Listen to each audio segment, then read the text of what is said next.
Which Raiders stirred the most hate in NFL history? Was it the quarterback who let down an entire fan base? The coach who tore the team apart? Or the tough guy who turned the silver and black into the league's villains? For decades, the Raiders have been more than just a football team. They've been rebels, loved by their own, feared by opponents, and yes, sometimes even hated by their own fans. Not every star in silver and black left the field with respect. Some left with boos, scandals, and broken promises. In this video, we're diving deep into the most hated Raiders of all time. From Jamarcus Russell, the quarterback who let down an entire fan base, to Randy Moss, whose talent couldn't erase the feeling of betrayal. From the bone-crushing hits of Ben Davidson and Vontaze Burfict, to coaches like Josh McDaniels, who pushed the fan base to the edge. But here's the twist. Hate in Raider Nation doesn't always last forever. Some players, once despised, are now remembered with respect. And by the end of this video, you'll see how hate and redemption often walk hand in hand in Raiders history. So stick with us until the very end. You'll hear stories you may know and some you definitely don't. Welcome to History of Raiders. If you love deep dives into the untold stories of football's wildest franchise, hit that subscribe button and join us for more. When Raider fans talk about disappointment, one name always rises to the top. Jamarcus Russell. He wasn't just a draft pick. He was supposed to be the savior, the #1 overall pick in the 2007 NFL Draft. A quarterback with a cannon for an arm. A man who looked like he could change the future of the franchise overnight. On paper, Russell had everything. Size, strength. The highlight reels from LSU made him look unstoppable. Scouts compared his arm power to legends. And Al Davis, the Raiders owner known for chasing speed and flash, couldn't resist. The Raiders made Russell the first overall pick, passing on future stars like Calvin Johnson and Joe Thomas. But the dream unraveled almost immediately. Russell held out in training camp in a long contract dispute, missing valuable time as a rookie. By the time he stepped on the field, he was already behind. The speed of the NFL didn't match the swagger of his college days. Fans waited for signs of greatness. Instead, they saw hesitation, poor throws, missed reads.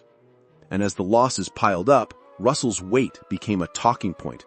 He ballooned well past playing shape, with whispers about his work ethic growing louder each week.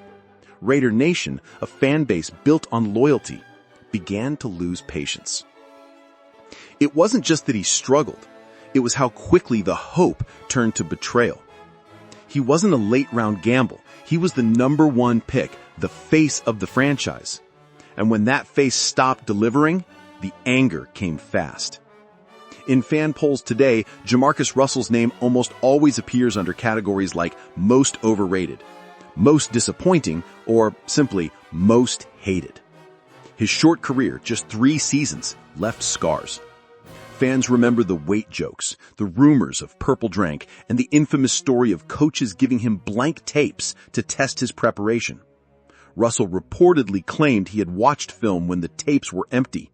Whether true or not, the tale became legend, a symbol of wasted potential. For Raider Nation, it wasn't just about losing games. It was about losing trust. Russell became a reminder of how a bad draft choice can set a team back years. Other franchises found stars in the 2007 draft. The Raiders found a cautionary tale. And then there's Cole Ford, a name not as famous as Russell's, but one that Raider fans haven't forgotten. Ford was a kicker. Drafted in the 7th round of the 1995 NFL Draft, he seemed like a solid choice. In his first 2 seasons, he actually looked dependable. He made kicks. He did his job. But then came 1997, a year that would define him in the worst way. It was a game against the Kansas City Chiefs, a bitter rival, a matchup that always carried weight in Raider Nation. Ford lined up for his kicks, and one by one, they went wide. 4 missed field goals, an extra point gone. Each mistake cutting deeper into the team's chances, each kick eroding the fans' patience. By the end of the game, the Raiders had lost. Not because the defense collapsed, not because the offense failed to move the ball. They lost because the kicker, the man expected to be automatic, had collapsed under the pressure. For fans, it was unforgivable. Raiders football is built on toughness, on delivering when it matters most. And in one night, Ford had shattered that trust. Soon after, he was released. His NFL career never recovered. But what makes Cole Ford's story stick isn't just the missed kicks. Years later, headlines revealed a darker twist. In 2004, he was arrested after firing a gun at the home of entertainers Siegfried and Roy in Las Vegas. Court documents painted a picture of a man spiraling out of control, convinced that their performances were somehow corrupting society. It was shocking, surreal, and deeply sad. For Raider fans, it turned an already infamous name into one forever linked with controversy. Draft busts hurt in ways other failures don't. They represent wasted opportunity. A first-round pick, a trusted role, these are supposed to build a team's future. When they fail, they don't just disappear. They linger in the memories of fans, in the endless debates about what could have been. Jamarcus Russell's failures set the franchise back years. Cole Ford's collapse robbed the team of trust in a rivalry game. Two very different players at very different positions, but forever connected under the same label. Raiders who became symbols of disappointment. The Raiders have always embraced chaos. It's part of their image. A team of misfits, outlaws in silver and black. But sometimes, chaos comes from inside the locker room, and that's when things start to unravel. Two names stand out above the rest, both legendary in talent, both unforgettable in personality, and both, in their own way, brought the kind of chaos that Raider Nation will never forget. When Randy Moss arrived in Oakland in 2005, the excitement was real. This wasn't just another wide receiver. This was Randy Moss, the same player who had lit up the NFL with the Minnesota Vikings, the man who made defensive backs look helpless and quarterbacks look like geniuses. For Raider fans, it felt like destiny. Moss was going to revive the team. He was going to bring back the firepower that the Raiders had been missing. The Black Hole dreamed of touchdowns, long bombs, and highlight reels. And at first, it looked like that dream might come true. Moss started with flashes of his old self. You could feel the energy in the stadium when he took the field. Defenses respected him. Fans worshipped him. The Raiders had landed one of the most dangerous players in football. But then, the spark faded. The team struggled. The offense stalled. And Moss, the superstar who had once terrified opponents, started to check out. His body language told the story before the stats did. He jogged routes. He dropped balls. He stopped fighting for plays. In interviews, his frustration was clear. He didn't hide it. He called out the team's lack of direction. And slowly, the love turned to bitterness. Raider Nation, who had cheered for him so loudly, felt betrayed. The one man they thought would carry the team seemed to have given up. By 2007, Moss was demanding a way out. The Raiders traded him to the New England Patriots, where, ironically, he rediscovered his greatness. He exploded with Tom Brady, scoring 23 touchdowns in one season, setting an NFL record. For Raider fans, that was salt in the wound. The man who had coasted in Oakland suddenly looked unstoppable in New England. The frustration turned into pure hate. They hadn't just lost Randy Moss. They had felt like they had been played. One fan said it best in a radio interview. "We didn't get Randy Moss. We got his ghost. The real Moss showed up as soon as he left." And in Raider Nation, that memory still stings. If Randy Moss was chaos in reality, Terrell Owens was chaos in theory. Because here's the truth. Owens never actually played a regular season snap for the Raiders. But even the thought of him wearing silver and black sent waves through the fan base. By the late 2000s, Owens was already one of the most polarizing figures in NFL history. On the field, he was brilliant, a Hall of Fame wide receiver, a nightmare for defenders. But off the field, he was a storm. Sideline blow-ups, locker room fights, public battles with coaches and quarterbacks. Owens wasn't just a player. He was a headline machine. When rumors swirled that the Raiders were interested in signing him, Raider Nation exploded. Some fans were thrilled at the idea. Moss, paired with the deep ball tradition of the Raiders, could be electric. Others, though, saw nothing but trouble. They remembered the drama in San Francisco, the clashes in Philadelphia, the spectacle in Dallas. Everywhere Owens went, chaos followed. And Raider fans, already scarred by years of false promises, were split. On message boards, you could read the divide. Some wrote, "Owens is the kind of fire we need. He's a Raider at heart, flashy, fearless, hated by the league." Others pushed back. "We've had enough circus acts. This guy will burn the locker room to the ground." The debates raged, but in the end, Owens never became a Raider. The deal didn't happen. Yet the memory lingers, not because he played, but because of what he represented. To Raider Nation, Owens became a symbol of temptation. The kind of player who fit the team's outlaw image perfectly, but who also threatened to destroy it from within. Even without suiting up, he remains one of the most controversial, almost Raiders in history. Moss and Owens. One actually wore the silver and black, the other never did. Yet they both left behind a story of chaos. One through betrayal on the field, the other through fear of what might have been. Together they captured the double edge of the Raiders' identity. A team that thrives on danger, but sometimes the danger cuts too deep. Every team has its bad boys, but for the Raiders, villains were almost part of the brand. The silver and black thrived on intimidation, swagger, and a reputation that stretched far beyond the scoreboard. Raider Nation didn't just play football, they wanted to break their opponent's will. And at the center of this dark legend stood some of the most infamous figures the NFL had ever seen. Let's start with Ben Davidson, a 6'8" defensive end with a handlebar mustache that made him look like he walked straight out of a biker gang. Davidson wasn't just big, he was feared. His name lives on because of one notorious play. It was 1970, Raiders versus Chiefs. Kansas City quarterback Len Dawson had already slid to the ground. The play was done, but Davidson came charging in anyway, lowering his shoulder, and drove Dawson back into the turf. It was late, it was vicious, and it lit the fuse.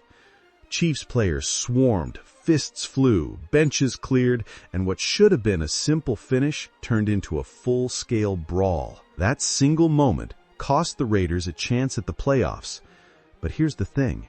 Davidson didn't regret it. He embraced it. He leaned into being the outlaw. Fans of other teams hated him, but for Raiders fans, he embodied the rebel spirit that made the franchise infamous. He wasn't apologizing. He was doubling down. And in the process, he became one of the NFL's first true villains. But Davidson wasn't the only one. A decade later, the Raiders had John Matsuzak, a man who lived life as hard off the field as he played on it. Matsuzak, nicknamed the Twos, was a defensive end who won 2 Super Bowls with the Raiders. On the field, he was brutal, a mountain of muscle with a mean streak that matched the team's rough image. But it was his off-field chaos that made headlines. Matsuzak was notorious for partying, drinking, and pushing every boundary imaginable. He fought with coaches, broke team rules, and became a poster child for the Raiders' outlaw reputation. After football, his lifer-than-life persona even landed him in Hollywood, most famously as Sloth in The Goonies. But behind the fame was a man spiraling out of control. His drug use and reckless lifestyle eventually caught up with him, and he died tragically young at 38. Raider Nation remembers him as both a champion and a cautionary tale, a man who lived exactly like the team's image, fast, wild, and dangerous. Fast forward to more recent years, and the villain role was carried on by Vontaze Burfict. If Davidson was the villain of the 70s and Matsuzak the rebel of the 80s, Burfict was the modern enforcer who took it too far. His reputation followed him long before he put on a Raiders uniform. With the Bengals, he was known for cheap shots, late hits, and a highlight reel of fines and suspensions. By the time the Raiders signed him in 2019, the league was already watching closely. And it didn't take long for trouble to come. In just his 4th game with the Raiders, Burfict delivered a helmet-to-helmet hit on Colts tight end Jack Doyle. The NFL had seen enough. Burfict was handed a season-long suspension, the longest in league history for on-field conduct. Just like that, his Raiders career was over almost before it began. 4 games and done. For Raider Nation, it was another chapter in the ongoing story of villains who wore the silver and black. Some fans admired his toughness, saying he played the game the way Raiders were supposed to play, on the edge, punishing, unapologetic. But for many, it was frustration. Another talented player wasted. Another name added to the long list of Raiders who crossed the line from tough to reckless. Davidson, Matsuzak, Burfict. Different eras, same pattern. They weren't just players. They were lightning rods. They carried the reputation of the Raiders into every stadium, every headline, every fight. Love 'em or hate 'em, these men gave the Raiders their edge, and sometimes they pushed it so far that even their own fans were forced to ask, had the villains gone too far? When Raiders fans talk about hate, it's not always about players on the field. Sometimes the deepest frustration comes from the sidelines and the office upstairs.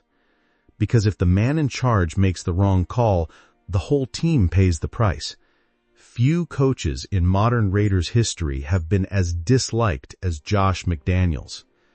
McDaniels arrived in Las Vegas with big talk and promises of change.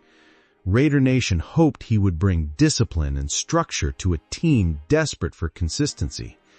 Instead, it felt like he tore things down even faster than he built them up. Within a short span, players were traded, locker room chemistry broke apart, and questionable decisions became the norm. Fans watched as star wide receiver Adante Adams looked increasingly frustrated. Losing games is one thing. Losing your identity as a franchise is another. And under McDaniels, many fans felt like the Raiders were losing both. Critics point to his time with the Denver Broncos as a warning sign. Back then, McDaniels clashed with players, made bold trades, and left the team worse than he found it. Raider Nation had seen that movie before, and when history started repeating itself in Vegas, the anger spread quickly. Social media turned into a wall of frustration. Instability became the word attached to McDaniels' Raiders. Every Sunday felt like proof the hire had been a mistake. But he wasn't the only coach to stir up hate in recent memory. John Gruden, once a symbol of Raiders' toughness and swagger, returned to the team with a 10-year contract and sky-high expectations. At first, it felt like destiny. Gruden was back to lead the silver and black into a new era. But that dream crumbled almost overnight. When private emails surfaced filled with racist, homophobic, and offensive remarks, his entire reputation collapsed. What hurt Raider Nation most wasn't just losing a coach. It was the stain left behind. A man who was once celebrated became a symbol of betrayal, not leadership. For a fan base that lives on loyalty, moments like these cut deep. Coaches are supposed to steady the ship, not sink it. And yet, with McDaniels' failed leadership and Gruden's disgraceful exit, Raider Nation was left with a bitter reminder. Sometimes the people trusted to guide the franchise end up being the ones who damage it most. For years, Derek Carr was a lightning rod in Raider Nation. He was drafted in 2014, and from the start, fans were split. Some saw him as the answer the franchise had been waiting for. Others believed he would never live up to the legacy of Raider greats from the past. Carr was consistent, but consistency wasn't always enough. He put up strong stats, but critics pointed to the lack of playoff success. In a franchise with legends like Ken Stabler and Plunkett, Carr's career looked ordinary. Many fans grew restless. They blamed him for every missed chance, every season that ended in disappointment. When the Raiders fell short, it was always Carr's name shouted the loudest. But here's the thing about hate. It doesn't always last. With Carr, the story took a strange turn. Over time, the anger began to shift. Fans started to realize something. They weren't just mad at Carr. They were mad at the chaos around him. Coaches came and went. Offensive coordinators changed almost every season. The roster was constantly rebuilding. No quarterback could thrive in that environment. And yet Carr kept suiting up, kept showing up, kept fighting for the team. By the end of his time with the Raiders, the picture looked very different. Polls showed nearly 79% of Raider Nation believed Derek Carr should be remembered as a great Raider. The same man once labeled soft, overrated, and uninspiring had become a symbol of loyalty and resilience. This transformation didn't happen overnight. It grew out of perspective. Fans began to see how much worse things looked without Carr at the helm. Suddenly, those steady passing numbers didn't seem so average. That calm leadership didn't seem so boring. They remembered the good, the near MVP season in 2016 before his devastating leg injury, the dramatic comebacks, the way he played through pain. And slowly, the boos gave way to respect. Carr had gone from being one of the most polarizing figures in team history to one of the most respected. It's a story Raider Nation knows well. Hate can burn hot, but time and a little distance can cool it down. Fans can look back and admit when they were wrong. They can see the full story, not just the bad chapters. With Carr, that story is still being written. But one thing is clear. He's living proof that in the world of the Raiders, yesterday's villain can become today's hero. From draft busts who never lived up to the hype, to brawlers who embraced the villain role, from coaches who tore the team down to stars who walked away leaving nothing but bitterness, these are the Raiders who drew the loudest boos in franchise history. But if there's one thing we've learned tonight, it's that hate inside Raider Nation isn't simple. It's not just about bad performances or dirty plays. It's about expectations. Fans in silver and black demand greatness. They've seen legends rise wearing the Raider shield, and they expect every new face to carry that same fire. When players fall short, the reaction is fierce.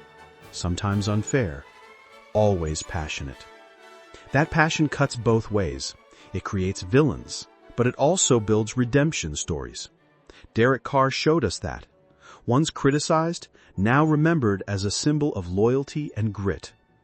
Even Randy Moss, once despised for walking away, is now looked back on with a mix of anger and respect for what might have been. Hate in Raider Nation burns hot, but it rarely lasts forever. And maybe that's the secret. The same passion that fuels the boos is the same passion that fills stadiums, paints faces, and waves the black flag on Sundays. Raider Nation doesn't do ordinary. It's all or nothing, love or hate. So now it's your turn. We've shared some of the most hated Raiders in history, but who's yours? Drop your answer in the comments. Was it a draft bust who wasted the team's future? A coach who made you lose faith? Or a player who betrayed the silver and black spirit? We want to hear your story. Thanks for watching History of Raiders. If you love deep dives into the untold history of football's most notorious franchise, make sure to hit that subscribe button, turn on notifications, and join us for the next episode. Because with the Raiders, the stories never end, and neither does the drama.